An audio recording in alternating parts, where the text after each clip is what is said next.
It's time for us to look at the headlines across Nigerian newspapers this morning. And I have with me my regulars on a Tuesday. Funke Treasure is here, a broadcast journalist. Good morning, Funke. Good morning. You look elegant. Thank you. Thank you. And we have Oladeinde Ariyo here as well, our elder ombudsman in the house. Pastor Mike. I'm a pastor now, without being ordained. Exactly. Oh, you've ordained me. Very good. The anointing will begin to flow. All right, and I'll wait for the manifestation of the anointing. You are a son of God. He will manifest. Thank you very much. It's good to see you both. Thank you. Now let's begin with the Leadership newspaper. Leadership says attacks on Abuja-Kaduna Road, a national shame, says the Ariyo Consultative Forum. It's really a very disturbing situation when we saw videos that came out of that place on Sunday. Really sad. Leadership newspaper there. Daily Trust. Daily Trust says, dozens still missing 2 days after Abuja-Kaduna Road attack. All right. Then First News says, angry soldiers burn down whole community in Imo State. Angry soldiers burn down whole community in Imo, and to protest killing of colleagues by a colleague by gunmen. Houses, shops, vehicles razed, residents flee. Okay, that's the First News. Okay, the Vanguard newspaper is next, and it says it's talking about the NSAS panel report. I was attacked, caught like a thief. This is a witness saying this. And Adeborua SAN, another witness, alleged threat to life. Lawyers, PDP, APC, CSOs react as Lagos State government keeps mum on attacks. Human rights violators will be dealt with on both sides, as presidency is saying this. Right, that's the Vanguard newspaper. Daily Independent. It says, Electoral Act Amendment Bill, don't endanger your political future. APC governors warn the AGF, that's the Attorney General of the Federation, on Electoral Act, don't endanger your political future. APC governors warn the AGF on this. Okay, the Punch newspaper is next. February 2022 APC Convention date shaky. Crisis persists in 12 states. And governors proposed February to President Buhari for approval, says Bagudu. Rivers, Ikiti, Ogun, Oyo, Zamfara, Kwara, Cross River, others are all affected in this. From there, let's go to this Nigeria. This Nigeria says, as party faces convention date, APC, the jigsaw, undecided over zoning of positions, direct primary, and Buhari okays February 2022 for the convention. Daily Sun is next. APC picks new chair, others on February 2022. Stakeholders to agree on date of convention have no intention to seek elongation of tenure. Governor Buni, an acting chairman, is saying this, the governor of Yobe State. Okay. The Nigerian Tribune is next, and it says, not all governors against direct primary. Senate President is saying this. Explains why National Assembly expects Buhari to assent Electoral Act Amendment Bill. Okay, then let's go to The Guardian. It says, APC, Buni gets 3 months, Buhari okays February convention. I'm not jobless. Buni dismisses plan to extend the tenure of his acting chairmanship. Presidency in dilemma over direct primary. APC governors insist on indirect primaries.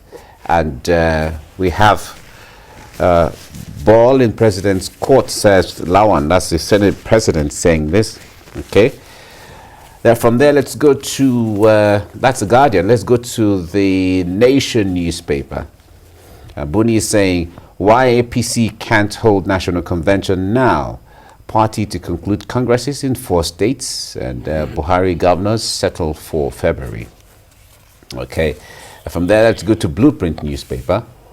Blueprint says 20 months after, Buni leads APC to convention February. announces plan after meeting Buhari. Party won't implode despite crisis, as the governors are saying this. Okay. From there, let's go to News Direct. News Direct says APC Convention, APC National Convention, Northern Caucus scramble for chairmanship slot. That's what News Direct is saying. Daily Times is focusing on 2023. It says Nigeria does not need a parochial provincial leader. Tambuwal is saying this. All right, that's the governor of Sokoto State. From there, the national economy is next.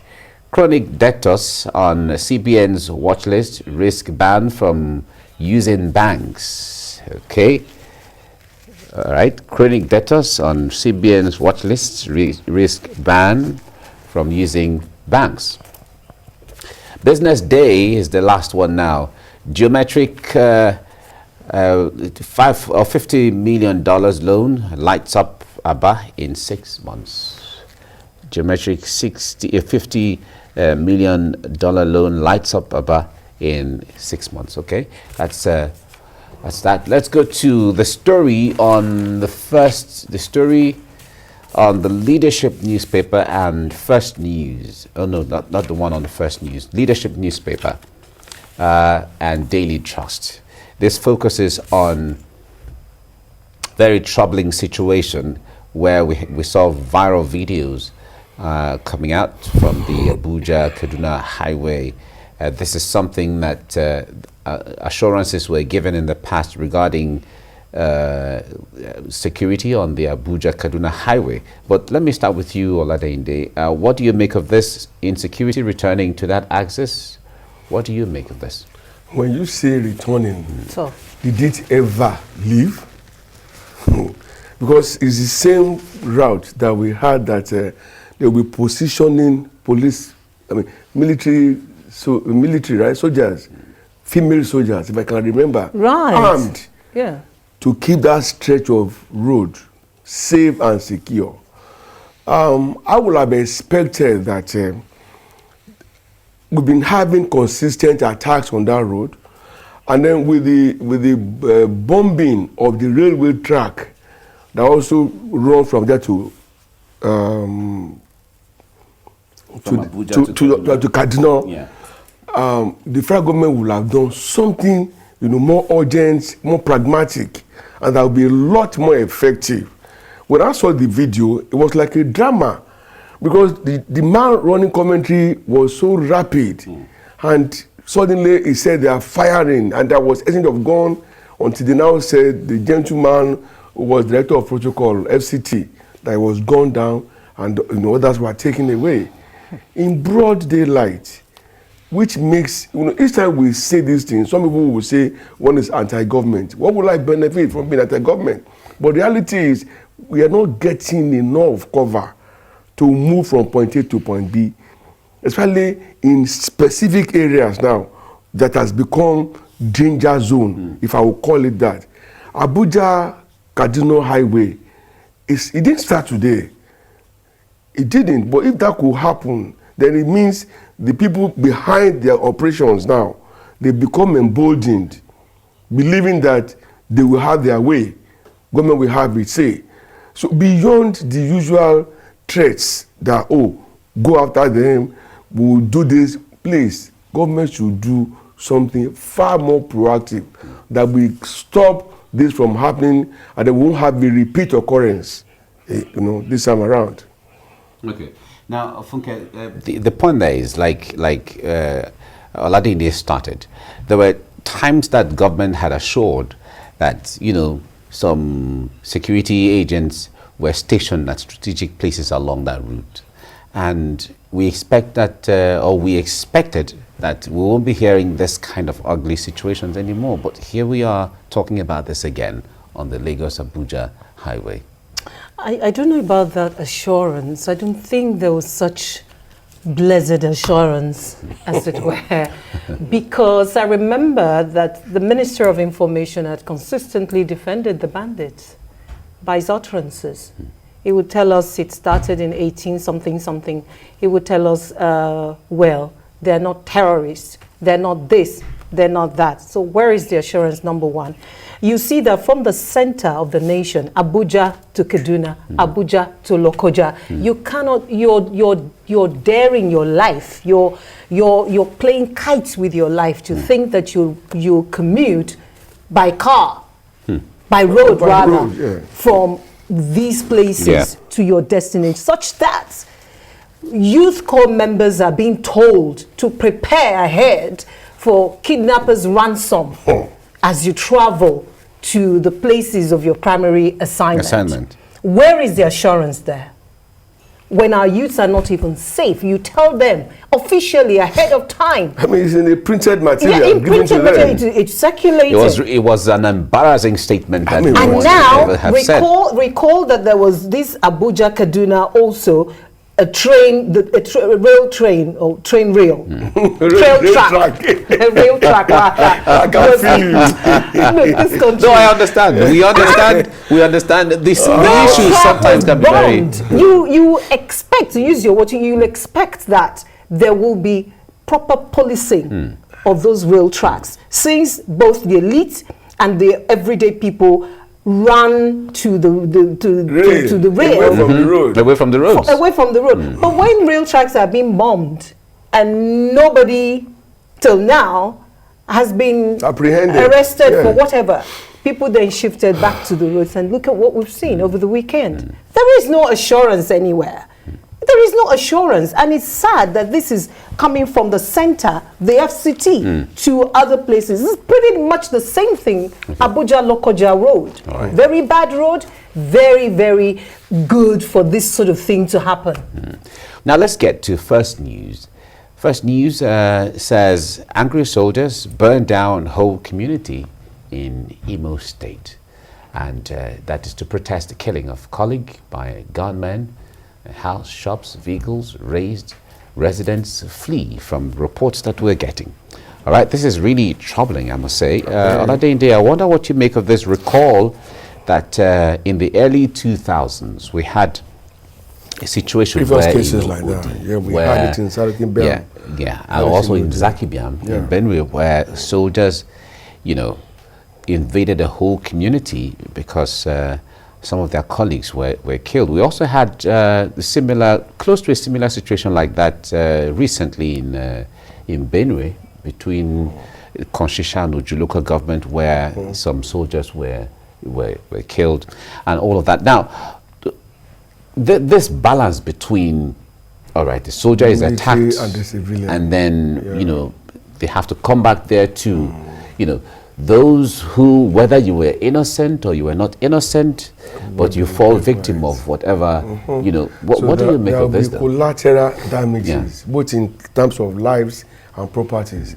For me, it's a reflection of our weakness in crisis detection, crisis management and resolution.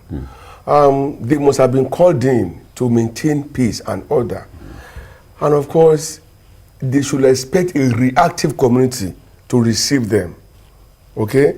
That their colleague was murdered, for me, it's unacceptable. Should never have been. But when there is a crisis, anything can happen. However, as custodians of our power to fight, external aggression, because this is internal now, I don't think it would be right for them to now turn their weapons on the natives.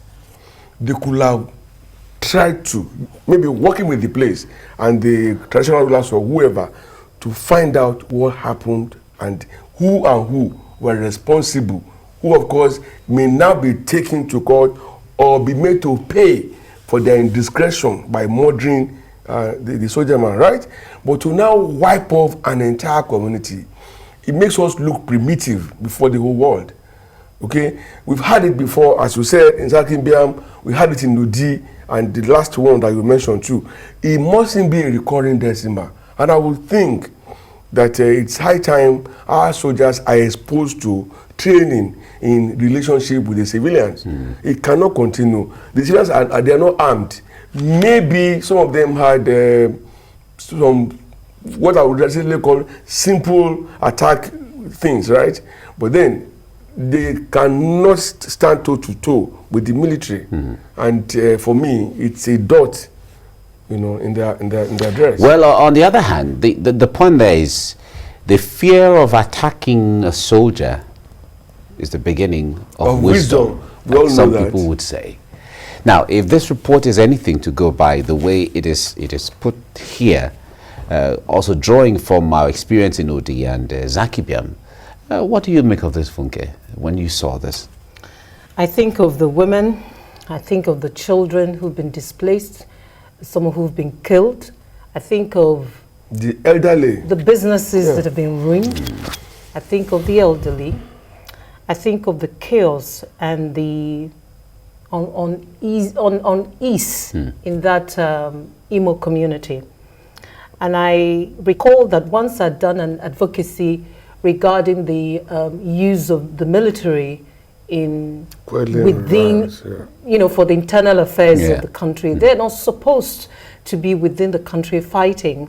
Their orientation is to fight for the country against external aggression. But when you see that it's been turned upside down, and now state apparatus is now being used or now against the citizens, then you see that, as Wole Soyinka said, we've lost our humanity. So then you look at the sheer number of lives being lost from the beginning of this administration. By 2023, you begin to wonder how many lives will have been lost in the 8 years of this administration. It's just so tragic what happened at that community in Imo State. What sort of provocation would make a group of soldiers to attack the very citizens they're supposed to be protecting? Even if there was some sort of aggression against them, it was in the whole community. So why punish an entire community for this? So it brings to mind the use of the military within the country. There just has to be a reorientation. There has to be some sort of way that these sort of developments are tackled once and for all. Okay. Now, when it comes to the professionalism of or the level of knowledge and skill of the Nigerian soldier, when you come on the African continent, they are rated or ranked really high when it comes to adhering to the rules of engagement.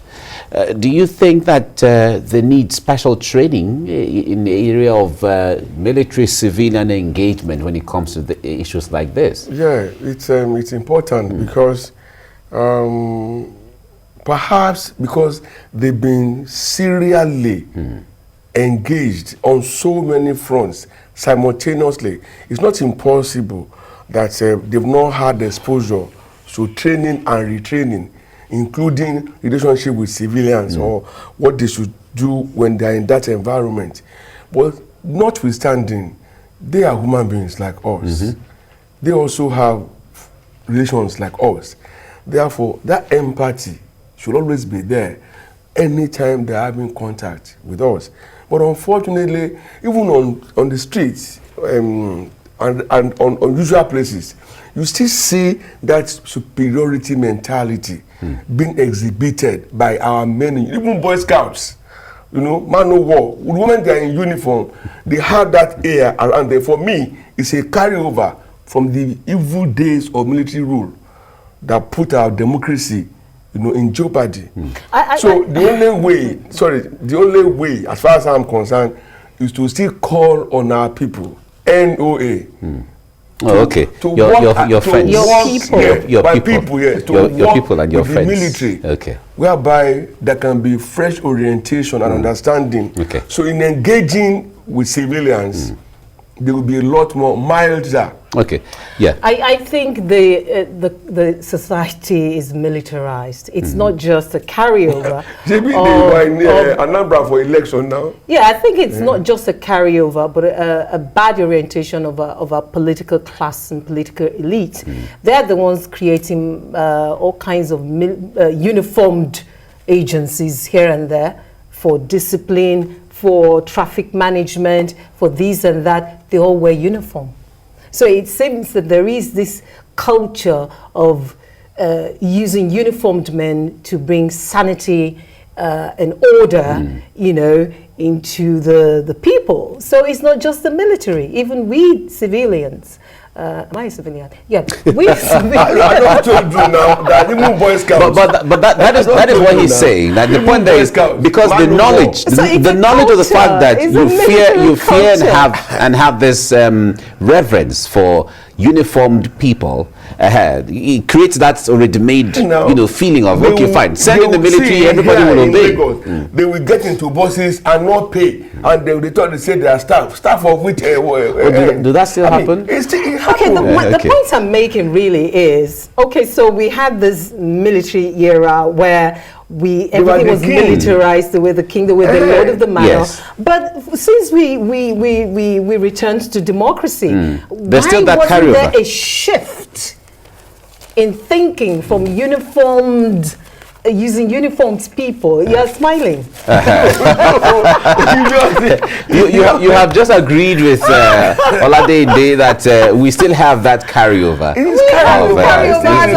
still have that carryover. So it's going to take a long time. Yeah, it's going to take a long time before we get rid of that. When you say the army in particular, that they have been dragged into fighting insurgency around the country, pursuing bandits here and there, and all manner of criminalities, including now working to ensure free, fair, and questionable elections. Credible elections. Credible elections. Credible elections. Now made the whole thing looks unacceptable. All right. The earlier they are not involved anymore, the best for all of us. All right, I think we're getting there gradually, where I think from the perspective of INEC, you know, the way they're marginally making move towards refining the system, we will get there somehow. Thank you very much, Oladeinde Ariyo, for coming on the program. My pleasure. Thank you for having me. And thank you, Funke Treasure, for coming.